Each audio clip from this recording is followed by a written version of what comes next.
Assalamualaikum warahmatullahi wabarakatuh. Selamat malam para pejuang cuan. Gimana kabar kalian di malam hari ini? Semoga kalian dalam keadaan sehat walafiat tanpa ada halangan suatu apapun. Amin. Mantap jiwa ya. Dan buat rekan-rekan semua ya, semoga kalian diberi umur panjang. Apa yang kalian harapkan dan inginkan bisa jadi kenyataan di tahun ini. Amin. Mantap jiwa ya. Dan tetap ya kawan-kawan, tidak luput secangkir kopi harus selalu ada buat menemani malam hari ini teman-teman melihat kondisi daripada market cryptocurrency yang kalau kita lihat bersama belum ada perubahan yang cukup signifikan per hari ini tadi ya teman-teman ya. Oke teman-teman semua ya, tetap semangat, kurangi sambat karena cryptocurrency adalah tempat terbaik untuk buang-buang duit dan tempat terbaik juga untuk menggandakan duit. So gunakanlah uang kalian sebaik mungkin, belilah atau taruhlah uang kalian terhadap aset yang menurut kalian bisa memberi kalian potensial cuan maksimal. Mantap jiwa ya. Oke teman-teman, jadi di kesempatan malam yang berbahagia ini ya, ada sedikit informasi yang cukup menarik dan kemungkinan besar informasi ini teman-teman akan jika benar-benar bisa terrealisasi teman-teman akan mendapatkan untung dadakan dalam kurun waktu jangka pendek buat para pemain cryptocurrency ya, bukan hanya token-token meme atau token-token 10 besar melainkan semua altcoin ya. Kemungkinan besar dalam kurun waktu jangka pendek kalau benar-benar ini bisa terjadi kemenangan milik para army pemain kripto ya, tidak menutup kemungkinan dalam hitungan hari kita bisa mendapatkan cuan maksimal. Oke, yang perlu kita waspadai adalah ini teman-teman ya. Nah, jadi dalam kurun waktu jangka pendek teman-teman untuk 3 hari ke depan kita perlu waspada nih teman-teman, bahwasanya akan ada keputusan daripada The Fed ya perihal suku bunga. Oke ya, perihal suku bunga 3 hari lagi teman-teman. Akankah The Fed ini secara agresif akan menaikkan suku bunganya atau dia akan melandai suku bunganya ya kan? Kalau menurut saya pribadi, opini saya pribadi teman-teman, dengan keruntuhan beberapa bank ya, kemungkinan besar The Fed ini nggak akan agresif untuk naikin suku bunga ya. Mereka mungkin cenderung akan melandai untuk melakukan kenaikan suku bunga ya. Kenapa? Karena mereka harus menyelamatkan bank-bank yang runtuh ya, yang dianggapnya perbankan ini lebih aman daripada cryptocurrency. Memang semua cryptocurrency itu enggak 100% aman. Ada beberapa aset yang memang aman, ada yang bikin aset ya hanya untuk scam, itu banyak juga. Jadi maka dari itu saya pernah bilang terhadap teman-teman ya, gunakan uang kalian sebaik mungkin. Sebelum melakukan pembelian aset kripto kalian harus wajib dior gitu ya teman-teman. Oke, mantap jiwa ya, kita perlu waspada ini teman-teman ya. Dan informasi yang berikutnya ditambah-tambah bumbu-bumbu juga teman-teman ya, mengapa pertemuan FOMC Fed Amerika Serikat kemungkinan akan memicu harga Bitcoin menjadi 30.000 US dollar. Nah, jadi dari CoinGrab ini teman-teman ya memprediksikan ya mengapa pertemuan FOMC ini bisa membuat pemicu harga Bitcoin itu menuju ke 30 US dollar. Nah, jadi pertemuan Komite Pasar Terbuka Federal FOMC ya yang akan datang akan membahas 2 masalah, yaitu menahan inflasi dan mencegah krisis bank yang lebih besar. Nah, ini dia teman-teman ya. Ini harus bisa menahan inflasi yang bergejolak saat ini dan mencegah krisis bank yang lebih besar gitu teman-teman ya.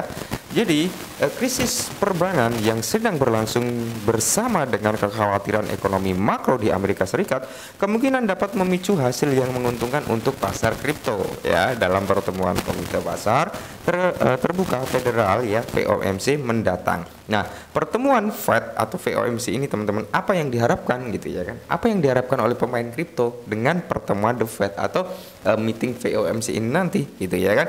Ketika Komite Fed Amerika Serikat bertemu pada 21 dan 22 Maret 2023, panel bank sentral akan mempertimbangkan tujuan yang lebih besar untuk menurunkan nilai inflasi ke target 2% ya.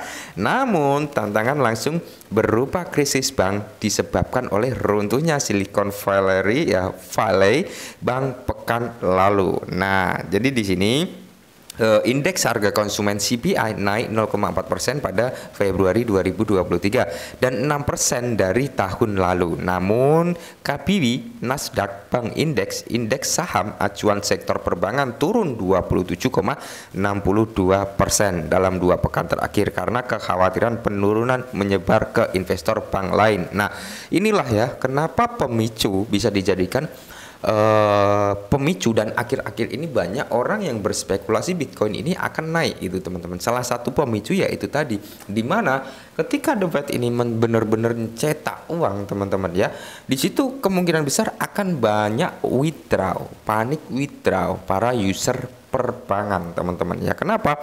Ya mungkin beberapa waktu yang lalu mereka yang naruh uang di bank-bank besar yang bank run saat ini, mereka nggak bisa narik beberapa waktu yang lalu, dan ketika The Fed ini nyuntikin dana 2 triliun teman-teman ya, kemungkinan mereka akan bisa narik. Nah, ketika ditarik uang tersebut kan akan ada di pasar itu teman-teman, otomatis apa, kemungkinan besar orang yang melakukan withdraw dari bank tersebut akan mencari alternatif lain untuk menyimpan dananya. Salah satunya kripto gitu teman-teman. Maka dari itu kripto akan terkena imbasnya. Imbasnya dalam hal apa? Dalam hal positif, yaitu kenaikan harga ya. Semoga saja seperti itu teman-teman ya. Karena apa? Menurut beberapa pendiri suatu aset cryptocurrency bahwasanya lambat laut orang tersebut akan meninggalkan dunia perbankan gitu teman-teman. Mereka akan berfokus atau beralih ke dunia era digital seperti cryptocurrency gitu teman-teman. Ya semoga saja ya ini akan berdampak positif terhadap market kripto nantinya. Nah, hasil pertemuan FOMC Amerika Serikat harus mengatasi masalah ganda, menahan dan menurunkan inflasi, sementara juga mencegah krisis perbankan yang lebih besar ya. Karena saat ini perbankan sudah memang benar-benar ada beberapa yang mengalami bank run dan berusaha untuk diselamatkan. Nah, untuk mencegah hal tersebut agar tidak merembes ke bank-bank di bawah tersebut, karena yang bank run ini adalah bank-bank besar teman-teman ya. Ya harapannya bank-bank kecil kan nggak terseret juga. Tapi kalau masalah ini nggak segera diatasi, tidak menutup kemungkinan bank-bank kecil akan terseret juga ya, yang dapat merugikan industri lain di negeri ini. Nah, salah satunya apa? Ya akan, jika perbankan ini bangkrut, ya otomatis ini akan merembeh ke perekonomian juga teman-teman. Yang seharusnya mereka bisa bayar angsuran, mereka nggak bisa bayar karena bank bangkrut, ya kan? Mereka nggak bisa narik dana. Yang seharusnya mereka bisa beli ini, mereka nggak bisa beli karena apa? Dananya ditahan di bank, nggak bisa ditarik. Maka dari itu Fed benar-benar dalam hal ini bisa dikatakan terjepit gitu ya. Mau nggak mau mereka harus segera menyelamatkan dong ya, kalau nggak mau perekonomian semakin hancur ya. Nah, jadi yang mengukur tingkat target federal pada pertemuan FOMC mendatang memprediksikan lebih banyak kemungkinan untuk kenaikan 25 BPS, 63% daripada skenario tidak akan kenaikan ya, daripada tidak ada kenaikan suku bunga. Nah, jadi teman-teman skenarionya ada dua ya. 63% itu akan naik sebesar 25 BPS ya. Tapi skenario yang kedua yaitu tanpa ada kenaikan suku bunga, tapi lebih dominan 63% ini memprediksikan kenaikan suku bunga 25 BPS ya. Jadi sisa presentasinya tersebut memprediksikan nggak akan ada kenaikan suku bunga ya. Dalam konteks ini analisis percaya kenaikan suku bunga 25 BPS diikuti oleh sentimen dovish Fed dapat memicu kenaikan harga Bitcoin di atas tangga sejarah 30.000 US dollar. Semoga saja teman-teman, karena untuk beberapa hari ini ya Bitcoin dari kemarin sampai hari ini itu cenderung sideways, agak sedikit sideways di area 26.900 sampai 27.000 something ya. Nah, jadi di sini seorang analis kripto mengatakan dia tidak akan mengesampingkan rally dalam skenario seperti itu minggu depan ya. Dan semoga saja teman-teman ya memang benar-benar ada harapan besar ya. Dan jika benar ini terjadi ya pemain kripto merasakan kemenangan gitu ya kan. Mantap jiwa.